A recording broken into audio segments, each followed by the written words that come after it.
काही काही चवी तुम्हाला थेट बालपणात घेऊन जातात. अशी चव ज्यामध्ये खूप साधेपणा आहे पण तरीही थेट स्वर्गसुख. अशी चव जी जिभेवर रेंगाळते आणि नंतर आयुष्यभर मनात राहते. आपलेपणाची चव, कारण ही चव येते पिढ्यानपिढ्यांच्या अनुभवातून, घरच्या जेवणातून.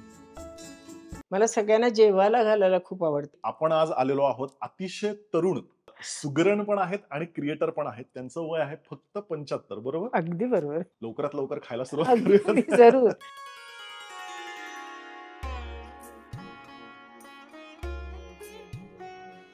सावकाश होऊ दे. पंचामृत जे आहे, ताई काय पंचामृत आहे. आंबट गोड तिखट अशी चव ती अगदी. येते हळूहळू हो, जसं हो. डांगराचं पीठ.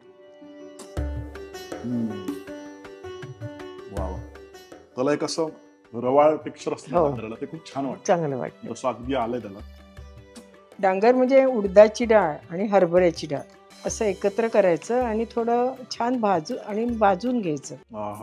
कटाच्या आमटीमध्ये थोडीशी अशी जी गोडसर चव असते ना, पाहिजे बरं का.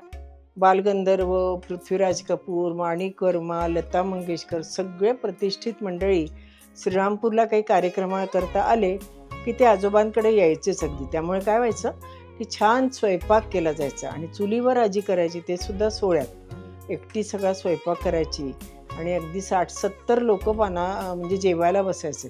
आज मी समृद्ध झालो, खऱ्या अर्थाने समृद्ध झालो.